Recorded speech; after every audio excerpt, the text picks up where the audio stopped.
quem me inspirou isso foi o Russell, né? O Russell, pai da fenomenologia, quando se pergunta de que são ciências as ciências, e diz, as ciências se esqueceram de que elas são ciências. Elas esqueceram da sua origem, esqueceram da sua pergunta inicial, esqueceram da onde ela vier. Elas se afastaram do mundo divino, do mundo da vida. É daí que a ciência, que veio a ciência.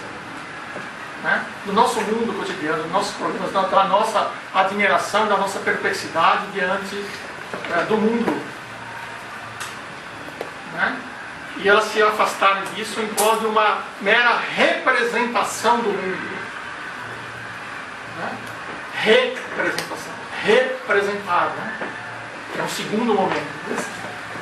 Então, diz a fenomenologia, a ciência será sempre uma expressão segunda no mundo. Nunca vai conseguir dar conta dele. Né? Daí que veio essa ideia. Bom, então vamos mudar a pergunta, né? Nós fazemos a pergunta, o que faz? O que fazemos? O que nós fazemos? De que a educação física é a educação? Portanto, estou assumindo que estamos falando de educação. Se nós queremos, se nós produzimos significações, né, que tem a ver com os campos da educação, saúde e lazer, tá? Eu colocaria a educação no centro. Tá? Não sei como representar isso, enfim, né? Porque as três se relacionam. Mas eu quero assim, em primeiro plano, né? Esse minha letra é a leve, tá? Educação é em primeiro plano, em destaque. Por quê? Eu pensei aqui, né, no que o Russell chama de método das variações imaginárias, para tentar entender a essência de um fenômeno. Se você pegar um certo fenômeno e imaginar mesmo, todas as variações possíveis que esse fenômeno pode ter, o que for comum a todas elas é a essência. E por mais que eu imagine, eu não consigo conceber a nossa área sem que o seu centro seja a educação. A educação no sentido lato, que nós vimos lá na origem etimológica, né? Ativa, né? Tá? Que se interrelaciona com os campos da saúde e do lazer. Mas é possível pensar a saúde sem educação? Provavelmente muitos correntes da saúde vão dizer que não, outros vão dizer que sim. No lazer a mesma coisa. Marcelino, por exemplo, que foi meu doutorado, vai dizer, ó, se especializou, né, se aprofundou na relação entre lazer e educação. Mas vamos pensar saúde. Vamos pensar um médico, por exemplo. Sofia, por exemplo, que é minha filha de 10 meses, tem 2 pediatras, né? Porque agora a recomendação é que tem que ter 2 pediatras, né? Vai ter filho, tem 2 pediatras. Porque se uma não está, você socorre na outra. Né? Tem uns que atendem a telefone de madrugada, não vai no pronto-socorro, você chama, tem uns que não. Mas tem que ter 2, né? Tem que ter um titular, um reserva, os 2 titulares, né? Então nós escolhemos assim, nós escolhemos assim, uma nova, mais nova, recém-formada.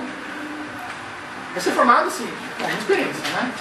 Talvez 6, 7, 8 anos de formada, uma já mais experiente, com 33 anos de profissão. Né? Isso está muito claro para mim. Quer dizer, a mais nova age pelo protocolo. Certo? Você talvez saiba que eu e Eliane somos professores universitários. Não, mas esse é o protocolo da Sociedade Brasileira de Pediatria.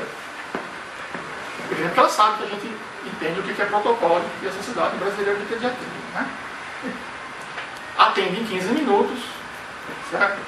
A outra fica 1 hora e meia e explica, não, o leite materno tem isso, tem aquilo, veja uma evolução da espécie, é o único que tem essas características, nenhum outro mamífero o leite é igual ao leite humano.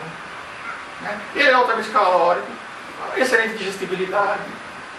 Isto é um médico que educa. Certo? Mas a rigor, você fala no médico, Você está com dor de garganta, você dá um antibiótico e pronto, você toma e você cura, né? Cura a sua dor de garganta. Né? Só que você não sabe o que causou, como você pode evitar, o que tem a ver com o quê. Né? Eu não consigo conceber uma interlocução profissional nessa área que não seja educação, que não seja produzir aprendizagens. O que é aprendizagem? Aquisição de valores ou conceitos e modificação de conduta. Isso vale desde o professor de escola, o cara que está na academia, o técnico. Né? Porque se eu digo, você tem que correr, você tem que fazer atividade física, exercício físico, por semana, com tal frequência, blá, blá, blá, se ele não apropriar-se disso enquanto um valor ou enquanto um conceito no sentido intelectual e não modificar a sua conduta, ou seja, eu era sedentário, eu passo a fazer atividade física, foi um fracasso. Como tem sido um fracasso. A despeito da quantidade enorme de academias que tem por aí, a rotatividade dos alunos é enorme. Né? Tem um estudo do Fábio Saba, aqui, defendido, dissertação de mestrado defendida aqui, que quantificou isso. Né? Um terço dos alunos de academia saem em 3 meses. Outros tantos, não sei em quantos meses, que ficam, não sei por quê. O dono da academia que descobrir uma pedagogia, então precisa de uma pedagogia, certo? Que faça com que o sujeito que frequenta a academia adquira aquele valor, aquele conceito e modifique sua conduta. O sujeito que descobrir essa pedagogia vai ficar rico. Porque não vai ter evasão. Não é? Então aí já chegamos numa primeira hipótese que eu vou passar a investir, não é? Não aqui, mas primeira provocação que eu vou colocar, que é: devemos abandonar a dicotomia entre ciência da natureza e ciências humanas. Não é? Porque existe uma lógica científica que é a mesma. A ciência é uma só. Né? O que se diferencia são os objetos que cada ciência constrói. Tá? Nesse sentido, eu vou ler aqui um trecho do Lauro Frederico, professor da Unesp de Marília, já aposentado, que é um dos maiores especialistas em piercing no Brasil. Né? Ele vai dizer assim, que existem 2 versões de ciência. Né? A primeira vai dizer que a ciência é a construção do discurso no qual os conceitos apresentados se articulam de tal maneira que o significado que são dotados sustenta-se nos demais conceitos pertinentes àquele discurso, então somente a eles. Né? Positivismo lógico é bem isso. Né? Os conceitos apresentados se articulam de tal maneira que o significado que são dotados sustenta-se nos demais conceitos pertinentes àquele discurso, então somente a eles. A outra versão considera a ciência a exigência da conduta em busca de fins, daí decorrendo a construção sempre aberta dos conceitos, sendo esses vistos como representação dos fins procurados e como expressão daquela conduta. Isto é o pragmatismo, o pragmaticismo. Tá? Que não tem nada a ver com o utilitarismo, outra palavra que foi deturpada no ambiente educacional. Né? É colocado uma coisa pejorativa. Né? Pragmatismo nada mais é do que a busca da conduta futura. Tá? O conhecimento, na primeira versão, o conhecimento é visto como um produto acabado. Na segunda, como um hábito que vai sendo adquirido ou empleado. Ou seja, como um programa de conduta futura na busca do fim que o move. Para esta, então, para esse segundo versão de ciência, a inteligência científica é toda aquela capaz de aprender com base na experiência. Então, o homem comum também é dotado de inteligência científica. né? A cozinheira que sabe selecionar, né, de um certo modo os ingredientes e faz aquele bolo delicioso, ela é dotada de inteligência científica. Né? O homem comum que sabe que a fruta que está madura hoje não vai estar verde amanhã, né, ele é dotado de inteligência científica. Ele aprendeu isso pela experiência e pelo raciocínio. Então não há ruptura entre o conhecimento popular, o senso comum, o conhecimento do cotidiano, né, e o conhecimento científico. Há diferentes gradações no modo como, nas regras, né, nas regras que regulam os métodos e os procedimentos e no modo como eles são tornados públicos. Tá? Então, e estas duas versões de ciências existem tanto nas ciências humanas quanto nas ciências da natureza. Entende o que eu estou dizendo?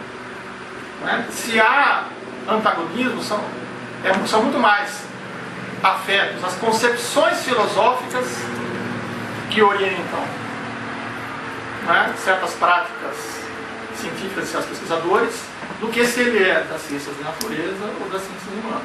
Né? Gostaria de lembrar que existe também uma sociologia positivista, uma psicologia comportamentalista, mas que também existe uma biologia fenomenológica, né? Veja-se, por exemplo, Maturana, não é? Que também existe aquele que estuda o comportamento motor, ampliando o fenômeno. Não é? Temos aqui presente um desses exemplos, que é o professor Edson de Manuel. Não é? Aí eu vou fazer outro parênteses. Você lembra um curso para professores da prefeitura, de 80 e alguma coisa, você, botânico, né? E eu era coordenador do curso, eu assistia todas as aulas. Né? E aí o Edson foi lá e falou de aprendizagem motora, disso, daquilo, e falou umas coisas que eu falei assim, opa, peraí, mas isso aí eu vi na aula de antropologia lá da PUC, porque eu estava fazendo ciências sociais na PUC. Eu comecei em antropologia. Fui perguntar para ele, mas esse negócio aqui não é da antropologia? Ele falou, não, é isso mesmo, eu li. Aí eu me senti um ignorante, né? Porque eu não entendia nada do que ele falou de aprendizagem motora, e ele entendia o que eu falava de antropologia, né? Então a gente encontra, eu tenho um professor, um colega aposentado no Rio Claro, o José Moreira de Azevedo, que era um biólogo, mas ele conseguia relacionar a biologia com qualquer coisa. Ele leu todos os filósofos clássicos, ele leu Peirce. Não é?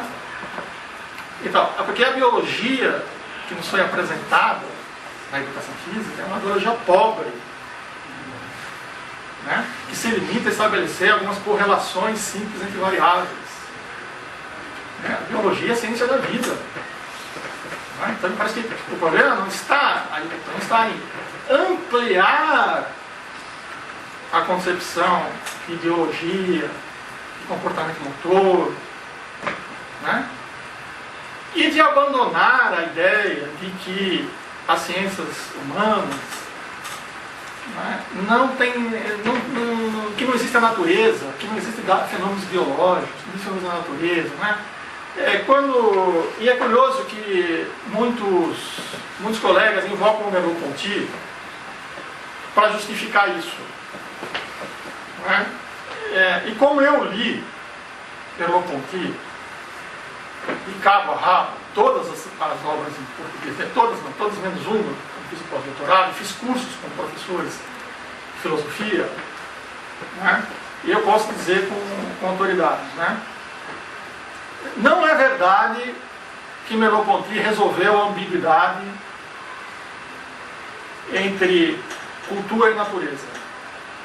Não é verdade que Merleau-Ponty resolveu a dicotomia supostamente instituída por Descartes.